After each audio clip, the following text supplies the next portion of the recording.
Mateus, capítulo 28, versículo 11, diz assim a palavra do nosso Deus: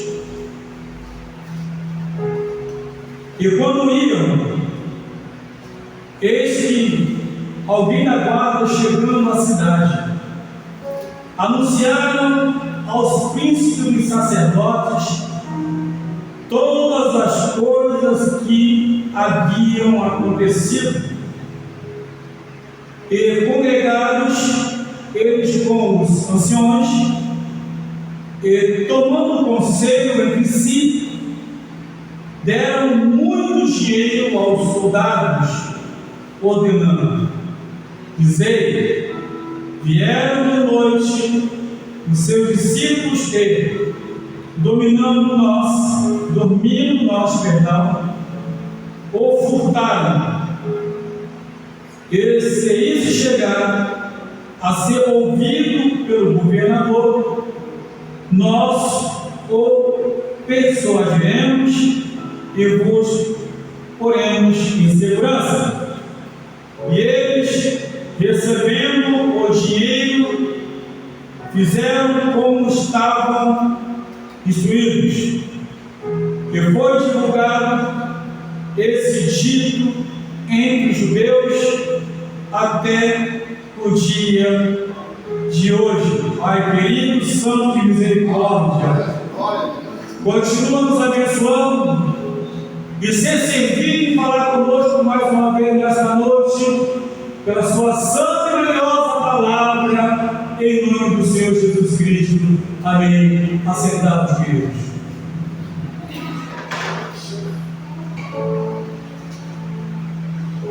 Meus irmãos, é sabido de todos do sofrimento, é sabido de todos a morte e a ressurreição do Senhor Jesus Cristo. Mas se existia uma coisa, e existe até hoje, é aquela coisa da inveja e do ciúme. E quando olhando todo o contexto bíblico e todas as coisas que haviam sido feitas por Jesus, não era natural que as pessoas se achavam acima de todos ficassem com inveja.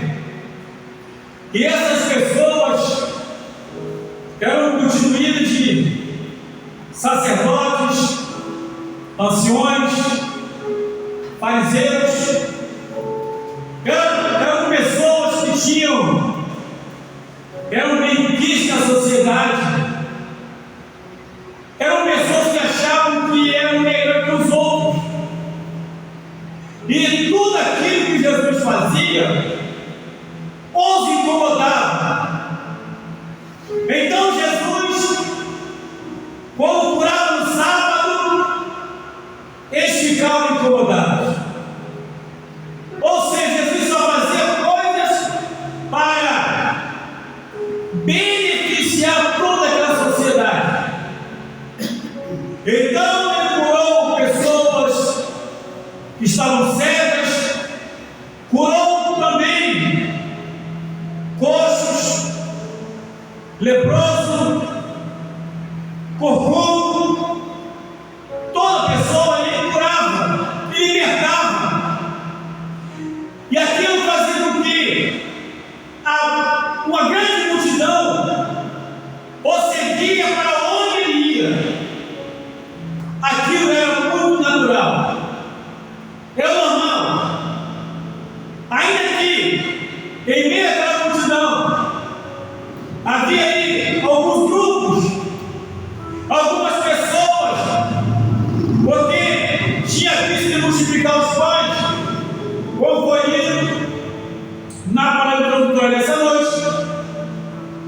Outros o seguiam porque tinham visto ele realizar milagres, ressuscitar mortos, muitas coisas. Eles haviam acompanhado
oposições. Acusaram Jesus de tudo. Tentaram armar uma armadilha para ele. Em João capítulo 8, em relação à mulher adúltera, que foram várias armadilhas. Queriam saber qual seria a reação dele, com algumas perguntas para poder, uma forma de pegá-lo infringindo a lei de Moisés. Esse era o objetivo. Ele não queria saber de nada. Queriam lançar a uma isca, um tropeço, alguma coisa para que ele pudesse acusá-lo. E aquela multidão então via em Jesus uma pessoa diferente. Nicodemos foi um deles, que era príncipe dos judeus, fazia parte do sinédrio. Mas ele, a Bíblia diz, em João capítulo 3, a partir do verso 1, que Nicodemos foi ter com Jesus de noite e disse: mestre, ninguém faz essas coisas se Deus não estiver com ele. Então ele via em Jesus algo diferente. Ele via em Jesus algo que ele nunca havia feito, e seus pais também não haviam feito nada disso. Ele via algo diferente e foi ter com Jesus à noite.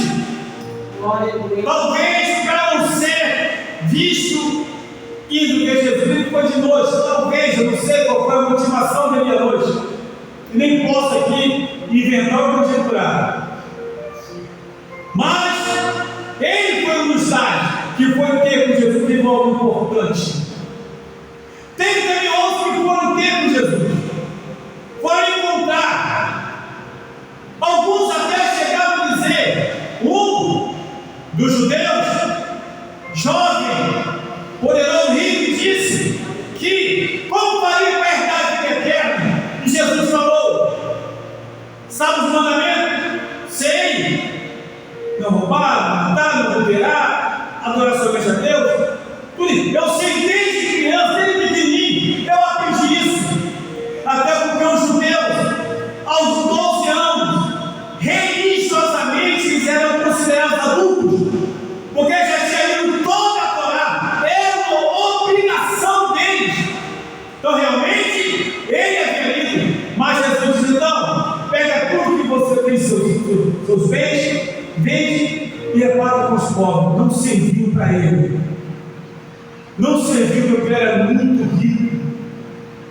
E era sempre daquela forma, daquele jeito. Quando alguém errava, a ideia era apedrejar. A lei mandava apedrejar. Mas quando Jesus, quando alguém errava com Jesus, ele não apedrejava, ele não discutia, ele não brincava. Pelo contrário, ele dava conselho.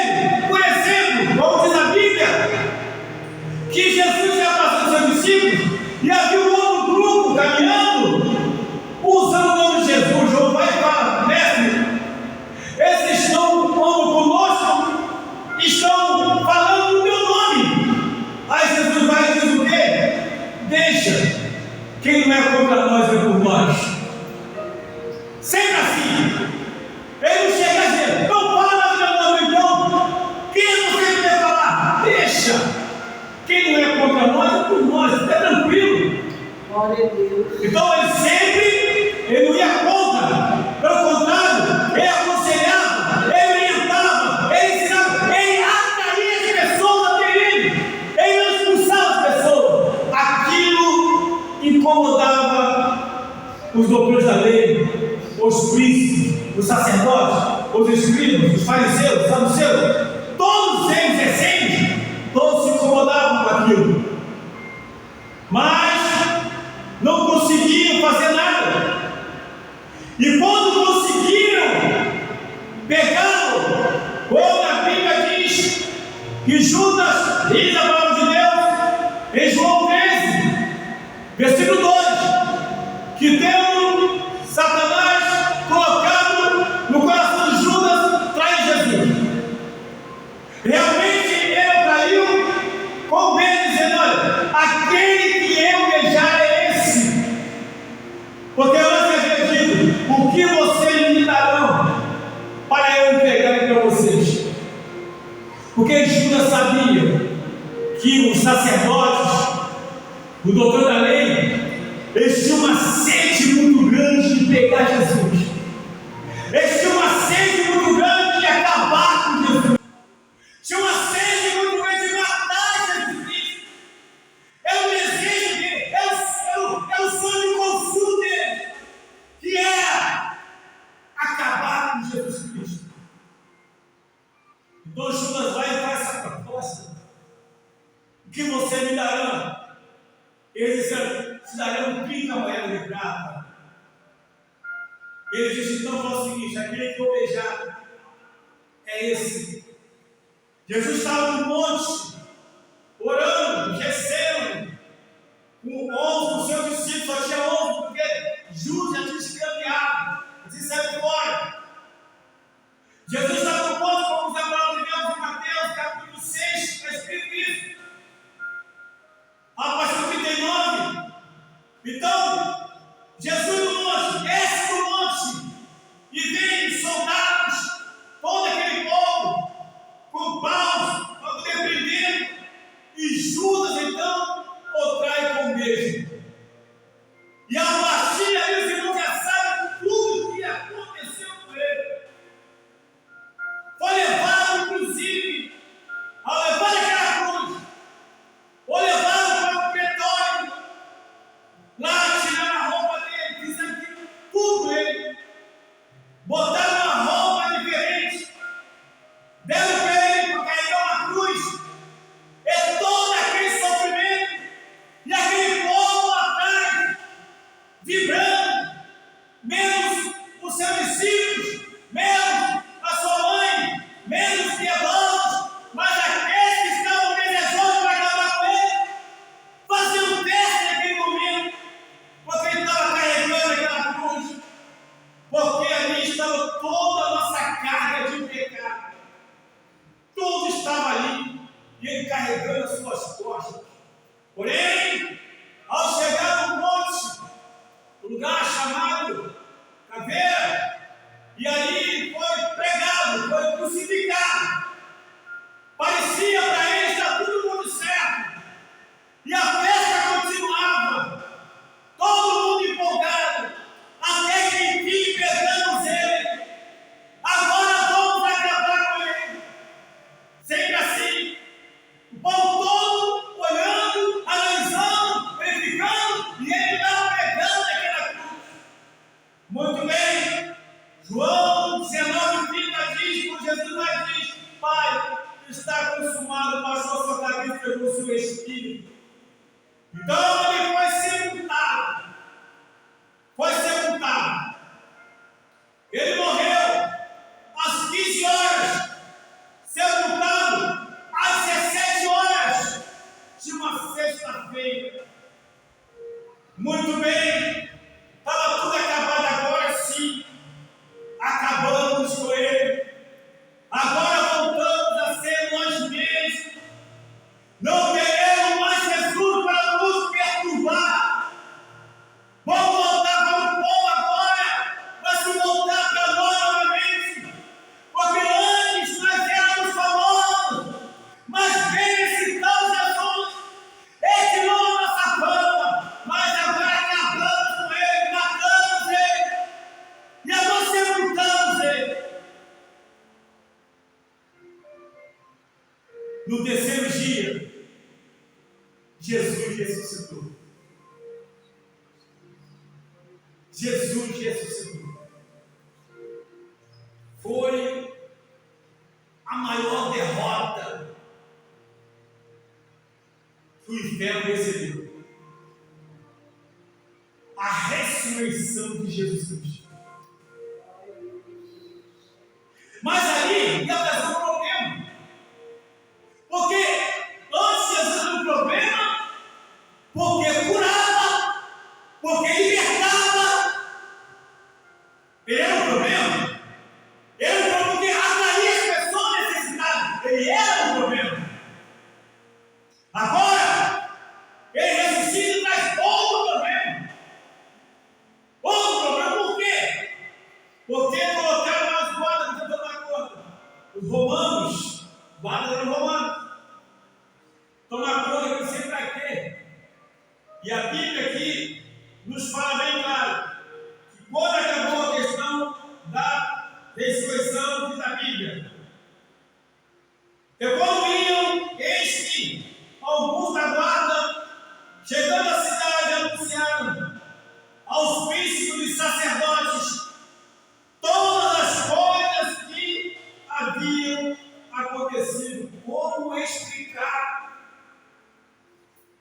Se eles estavam ali 24 horas, tomando conta do corpo de Jesus, como explicar isso agora? Na cabeça deles estamos perdidos. Como vamos explicar? Vamos nos chamar de incompetentes, vamos matar, vamos chicotear. E agora, como fazer isso? Mas, segundo a palavra de Deus aqui, que diz: eles se reuniram, congregaram eles com os anciões, e tomando conselho entre si, deram muito dinheiro aos soldados, ordenando, preste atenção, aqui a Bíblia nos fala sobre sacerdotes, príncipes, anciões, eram judeus, respeitados, considerados, chamados, conselheiros, do mais jovem, eram pessoas religiosas, que se baseavam na lei para punir as pessoas, para todos ficarem sentados no sinédrio. Sinédrio significa justiça religiosa, aquele monte de homens sentando, como se fosse isso aqui hoje.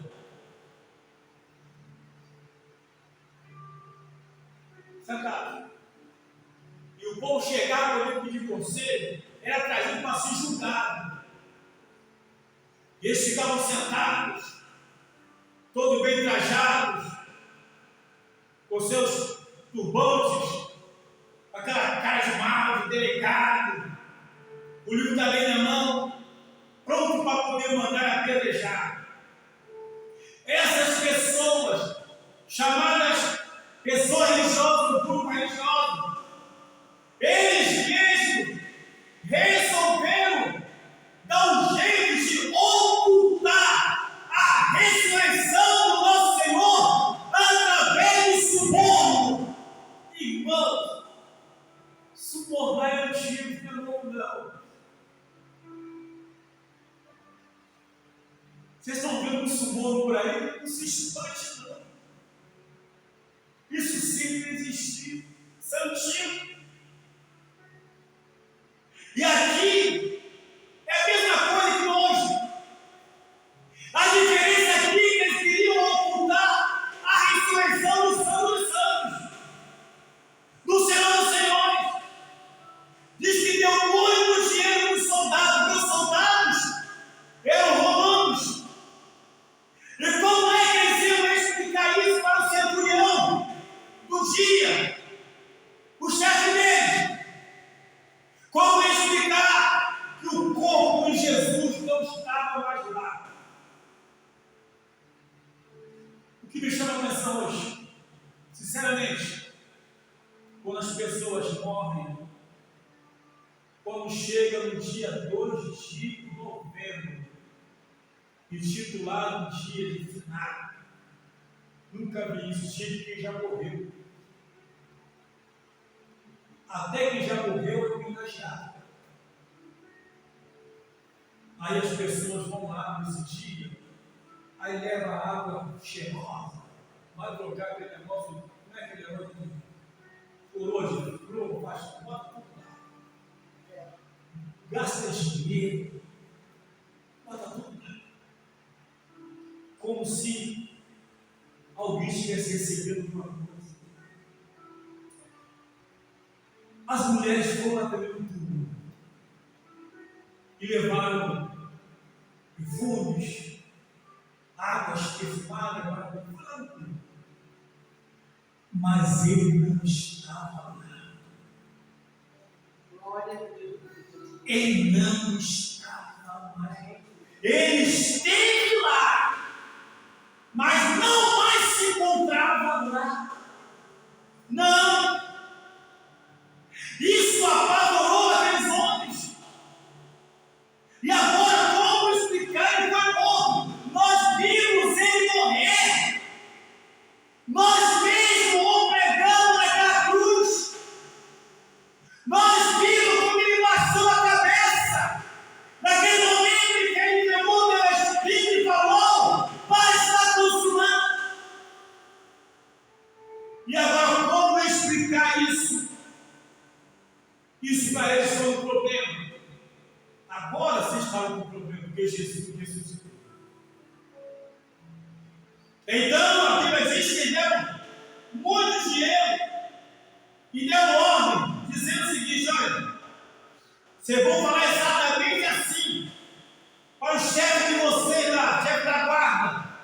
Logo quando chegar no quartel, vocês vão falar exatamente assim como nós estamos orientando. Estamos te pagando para isso. Nós estamos pagando vocês para isso. Então fala exatamente assim. Vieram de noite os seus discípulos e, dormindo nós, o furtaram. E acusaram de discípulo também. Numa situação diferente que está acontecendo. Nem sabia o que estava acontecendo. Acusa os discípulos. Engraçado, né? Isso acontece hoje. Acuse-os daquilo que você faz. Acuse-os daquilo que você é. É assim que funciona. Acuse-os daquilo que você faz. Acuse daquilo que você é, mesmo ele não sendo. Mas acusa a si mesmo. Bota a culpa nele, bota a culpa nela. Pois é, eles então, segundo a Bíblia, vamos lá. Esse aí chegar a ser ouvido pelo governador, que era romano, nós o persuadiremos e vos poremos em nós. Está tranquilo? Se porventura o governador, o chefe de você lá, questiona muito, deixa aí a gente aliviar a barra de vocês. O importante é vocês mentirem.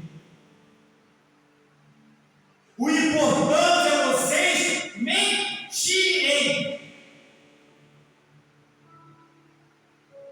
Diz a Bíblia Sagrada, irmãos, que eles recebendo dinheiro, fizeram como estavam instruídos. Pegaram o dinheiro, as 30 moedas. Ou melhor, pegaram as moedas, o dinheiro foi pago para eles, por Jesus. E vamos lá falar exatamente isso. Meus irmãos queridos, o maior ódio das seitas religiosas, o maior ódio do adversário é o fato de Jesus ter ressuscitado. E outro maior, segundo ódio dele, é que Jesus ressuscitou e plantou a igreja. E nós somos membros do corpo de Cristo. Porque muitas coisas ainda não acontecem, porque a igreja ainda está na terra. A igreja está orando. É o exército de Cristo. Ainda a igreja, ela impede através das orações. Porque o próprio Jesus Cristo falou em Mateus capítulo 16, versículo 18, falou bem claro que as portas do inferno não prevalecerão contra a igreja dele. E saiba de uma coisa, o inimigo sabe disso. O inimigo conhece essa palavra. Ele sabe que Jesus falou isso. Isso o irrita, ou deixa perturbado, porque não pode fazer nada contra a igreja. Não pode fazer, porque Cristo é o cabeça da igreja. Aleluia! Glória a Deus! A igreja na terra, irmãos, é a maior autoridade espiritual. Ainda que exista na terra as autoridades constituídas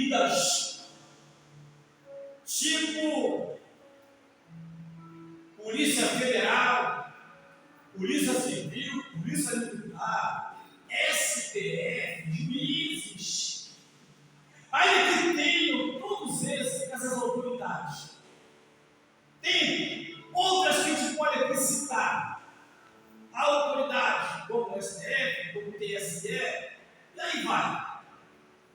Mas olha,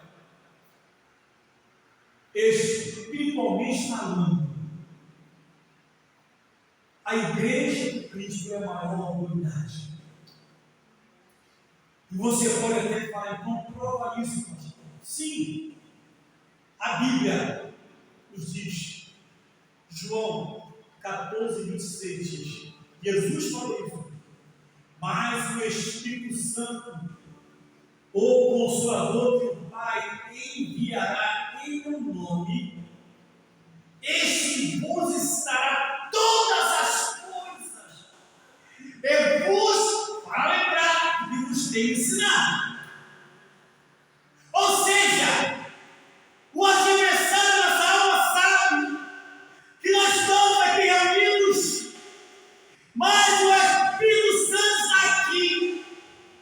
Ele sabe que Jesus está aqui na pessoa do Espírito Santo.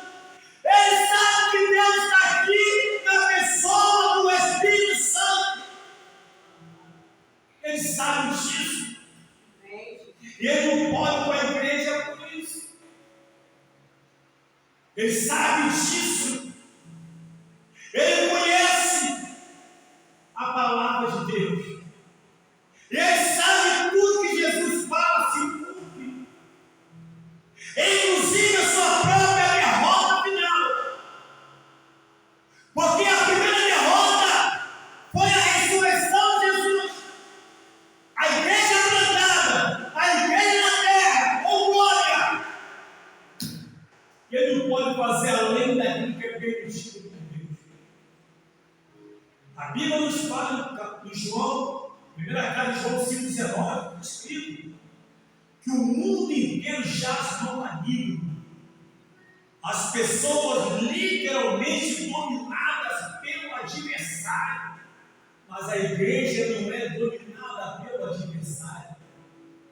Aleluia. Em Apocalipse capítulo 12, versículo 12 diz: ai dos que habitam na terra e no mar, pois o diabo desceu ao negócio com muita fúria, sabendo que pouco tempo lhe resta. Ele sabe que falta pouco tempo para a sua destruição final. Ele sabe que a igreja vai triunfar. Aleluia. Está escrito, mas diz a Bíblia Sagrada, na primeira carta ao Tessalonicenses diz isso: o mesmo Senhor descerá do céu com a voz do arcanjo, ao som da trombeta de Deus, e os que morreram em Cristo ressuscitarão primeiro. Depois nós, os que ficarmos vivos, seremos arrebatados ao encontro do Senhor dos ares. Aleluia. Então o diabo sabe que a igreja vai triunfar. Ele faz de tudo para tentar impedir, tentar atrapalhar, mas a igreja pode falar e alto bom som, dizendo: está repreendido em nome do Senhor Jesus Cristo. Essa mentira foi falada até hoje. Algumas pessoas, desde alguns judeus, diz a Bíblia Sagrada. E foi divulgado esse dito entre os judeus até o dia de hoje. Até hoje tem funcionado essa falácia. Até hoje. Você está aqui nessa noite.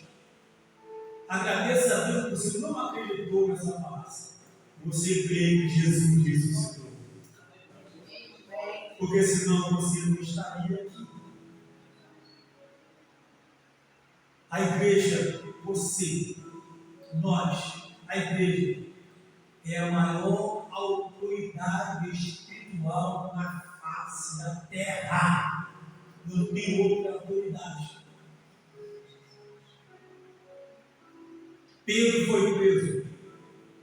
Jesus mandou o anjo lá e quebrou as correntes sobre Deus. Quando estava preso, Jesus trouxe ele para fora, ele está fora.